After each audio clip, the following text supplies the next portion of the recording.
Dans cet article, nous nous penchons sur l'ascension fulgurante de Gabriel Attal, jeune homme politique devenu le plus jeune Premier ministre de l'histoire de France et le premier à reconnaître publiquement son homosexualité. À 34 ans, son parcours, jalonné de succès retentissants et d'intenses défis personnels, a révélé une personnalité complexe, aux prises avec les préjugés, la pression médiatique et des luttes intestines. Découvrez les coulisses de sa carrière remarquable et les moments de vulnérabilité qu'il a traversés pour conserver son poste. Abonnez-vous à notre chaîne pour ne rien manquer de nos histoires fascinantes et visionnez des vidéos qui vous plongeront dans l'univers de Gabriel Attal.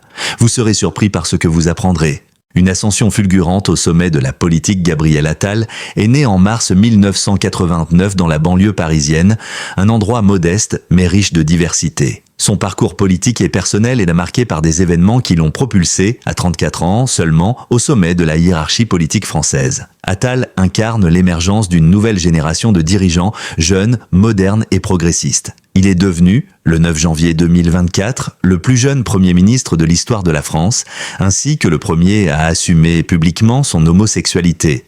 Un acte de courage dans une société encore marquée par certains préjugés, bien que plus ouverte qu'auparavant. Sa nomination à la tête du gouvernement a fait de lui une figure emblématique de la politique française, un symbole du changement et de l'inclusivité. Né dans une famille modeste, Gabriel Attal a grandi dans un environnement où les valeurs de diversité et de tolérance étaient primordiales. Son père, d'origine juive tunisienne et producteur de cinéma, et sa mère, héritière d'une famille aristocratique ukrainienne, ont contribué à forger une personnalité ouverte sur le monde. Gabriel a grandi dans un melting pot culturel qui a nourri son ambition et sa curiosité intellectuelle. Très jeune, il a montré une passion pour les idées et pour la politique. Après ses études secondaires à l'école alsacienne, un établissement prestigieux de Paris, il poursuit ses études à Sciences Po, l'une des plus grandes écoles de sciences politiques en France. C'est à Sciences Po que Gabriel Attal fait ses premiers pas dans la politique active. À seulement 17 ans, il rejoint le Parti socialiste et se lance dans l'arène politique. En 2007, il participe à la campagne présidentielle de Ségolène Royal, un événement marquant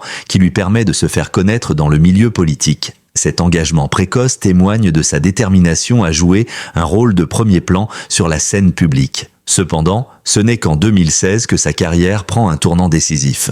Après avoir quitté le Parti socialiste en raison de désaccords avec la direction, il rejoint En Marche, le mouvement fondé par Emmanuel Macron, un homme qu'il considère comme un mentor. Rapidement, il devient l'un des visages les plus brillants de ce nouveau mouvement politique.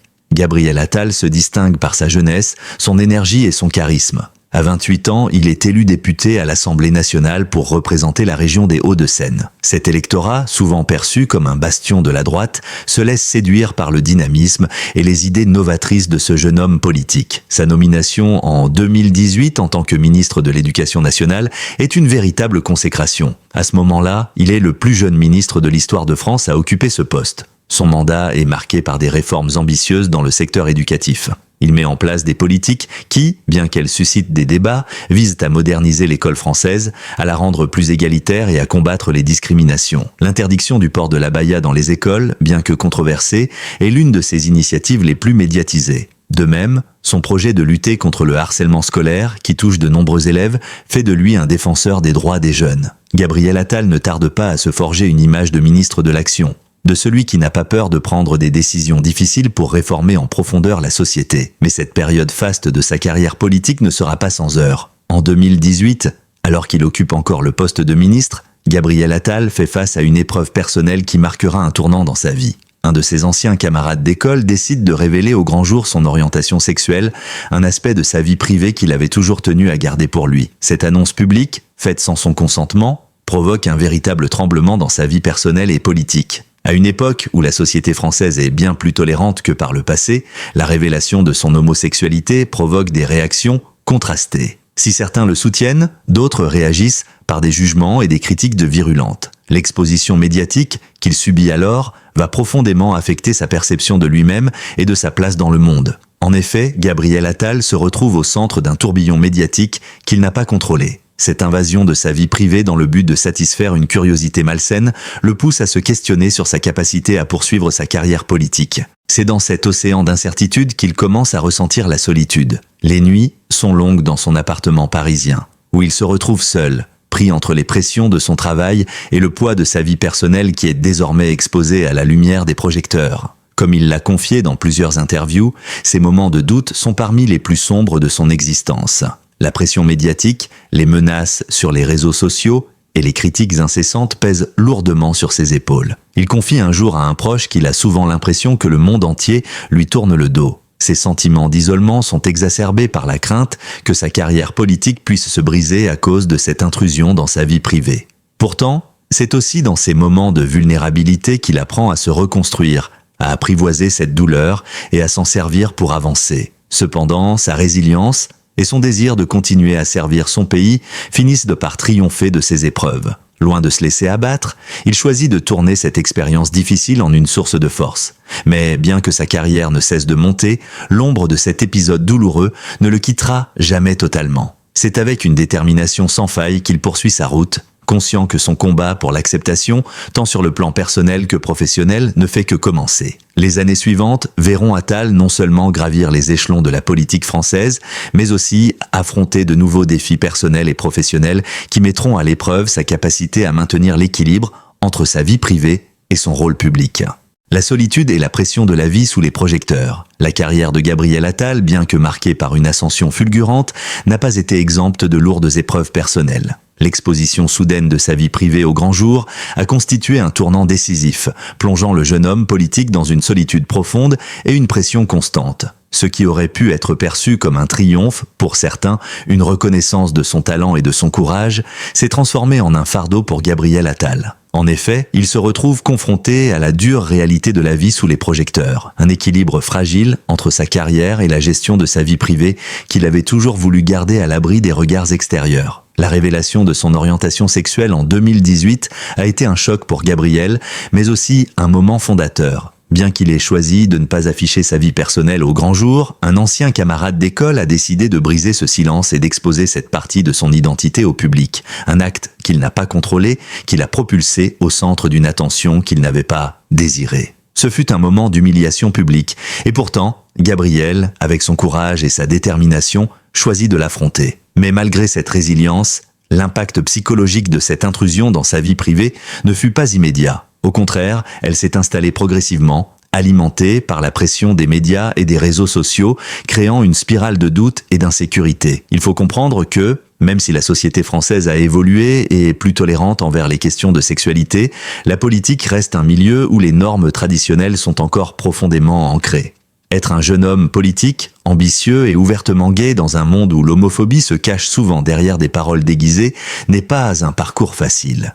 Gabriel Attal s'est retrouvé pris entre le besoin de défendre sa carrière et celui de protéger son image. Les attaques qui ont suivi cette révélation ne sont pas seulement venues des groupes d'extrême droite ou des milieux conservateurs, mais aussi de certains secteurs de la société plus modérés, qui avaient du mal à accepter qu'un homme politique puisse vivre sa vie librement sans se conformer aux attentes sociales. Les commentaires négatifs, les insultes et les menaces sur les réseaux sociaux sont devenus le lot quotidien de Gabriel. Les menaces de mort, notamment, n'étaient pas seulement dirigées contre lui, mais aussi contre ses proches, ajoutant une dimension de danger et d'angoisse à la situation. En particulier, les groupes d'extrême droite n'ont pas hésité à utiliser sa sexualité comme un instrument de dénigrement. Ces attaques ont atteint un sommet lorsqu'il a pris la décision d'interdire le port de l'abaya dans les écoles, une mesure qu'il considérait comme essentielle pour défendre les principes laïques de la République. Cette décision, bien qu'elle ait été saluée par certains, a provoqué une vive opposition et de violentes représailles de la part de ses détracteurs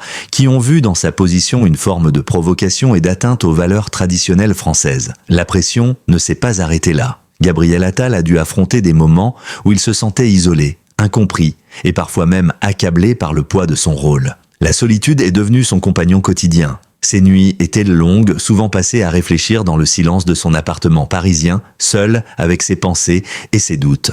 Un jour, dans une conversation avec un ami proche, il a avoué que certaines nuits, il se retrouvait à pleurer, se demandant s'il allait pouvoir surmonter cette épreuve. Il n'était plus simplement un homme politique, il devenait un symbole, celui d'un jeune homme brisé par une pression sociale immense, qui devait lutter à la fois pour ses idées et pour sa place dans un monde qui semblait trop souvent le rejeter. Mais plus que la solitude, c'est le sentiment de trahison qui a marqué son parcours. Gabriel Attal a toujours vu Emmanuel Macron comme un mentor, un guide dans sa carrière. Cependant, en juin 2024, après la défaite de son parti Renaissance aux élections européennes, Emmanuel Macron prend une décision qui secoue le paysage politique français. Il dissout le Parlement, et convoque des élections anticipées. Cette décision, aussi stratégique qu'inattendue, bouleverse le travail de Gabriel Attal et fragilise son pouvoir. Attal exprime publiquement son mécontentement, une rare démonstration d'indépendance, et cela marque un tournant dans sa relation avec Macron. Ce n'est pas seulement une rupture politique, c'est un véritable déchirement personnel.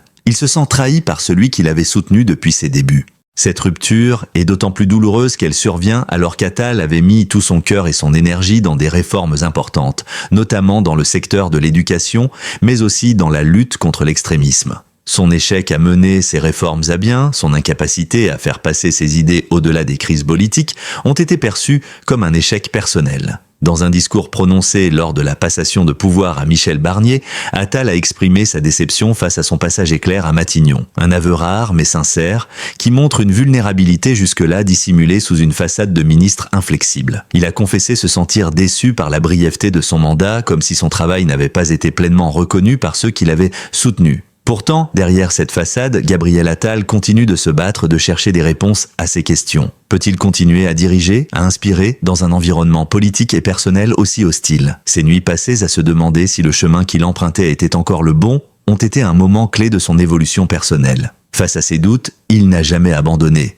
Au contraire, il a cherché à renforcer son leadership en collaborant avec des conseillers proches, comme Stéphane Séjourné, et en suivant des formations en leadership pour perfectionner ses compétences. C'est ainsi qu'il a surmonté, du moins en apparence, la pression. Mais au fond de lui, les cicatrices demeuraient. Gabriel Attal a pris la tête du groupe parlementaire Renaissance en juillet 2024, une nouvelle étape qui lui permet de se redresser. Mais il n'oubliera jamais les leçons tirées de ces moments d'adversité. Chaque défi, qu'il soit politique ou personnel, l'a façonné. Et c'est cette résilience, cette capacité à se relever après chaque chute qui fait de Gabriel Attal un homme politique à part, un homme qui, malgré tout, continue à rêver et à se battre pour un avenir meilleur. Les défis politiques et personnels, un équilibre fragile. La carrière de Gabriel Attal est indéniablement marquée par une ascension rapide, mais également par une série de défis personnels et politiques qui ont façonné sa personnalité et son leadership.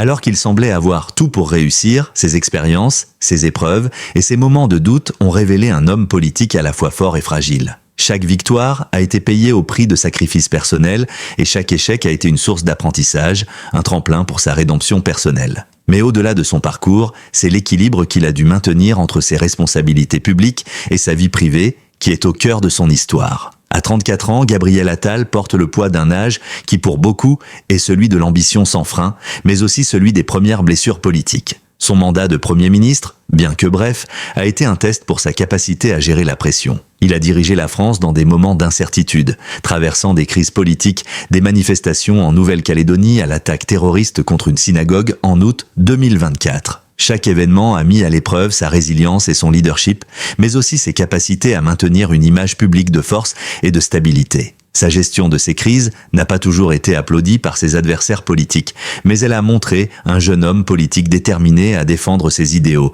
malgré les difficultés. Cependant, chaque décision qu'il a prise a laissé une trace. Chaque conflit a mis en lumière une fragilité sous-jacente que personne ne pouvait ignorer. La lourde défaite de son parti, Renaissance, aux élections européennes de juin 2024, a été l'un des moments les plus marquants de sa carrière. Cette défaite a remis en question sa légitimité politique, mais surtout a fragilisé son image auprès des Français. Le fait que Macron ait décidé de dissoudre le Parlement et de convoquer des élections anticipées a plongé Attal dans une situation d'incertitude. Une situation où il a dû jongler entre sa position de Premier ministre et celle d'un homme politique en quête de rédemption. La perte de la majorité au Parlement et la perspective d'une campagne électorale incertaine ont accentué la pression sur ses épaules. Attal, souvent critiqué pour son manque d'expérience dans des moments de crise, s'est retrouvé face à des adversaires qui mettaient en doute sa capacité à diriger le pays. Ce n'était pas seulement une bataille politique, mais une épreuve personnelle. Chaque nuit, lorsqu'il rentrait chez lui, Gabriel se retrouvait seul avec ses pensées. Il avait souvent du mal à s'endormir, hanté par le poids de la responsabilité qu'il portait. Il se demandait s'il pouvait encore répondre aux attentes du peuple français, s'il pouvait poursuivre son travail, tout en affrontant une vague de critiques qui ne cessait de grandir. Ces moments de doute ont été un test décisif pour sa carrière et sa personnalité. En privé, il n'a jamais cessé de se remettre en question. Mais en public, il a dû maintenir une façade de fermeté et de détermination. C'est ce mélange de vulnérabilité et de force intérieure qui a fait de lui un leader unique, capable de faire face à des adversités incroyables, tout en maintenant un calme relatif. Gabriel Attal n'a pas seulement été confronté à des critiques politiques, il a aussi dû lutter contre des stéréotypes de genre et d'orientation sexuelle dans un monde politique encore largement dominé par des figures conservatrices.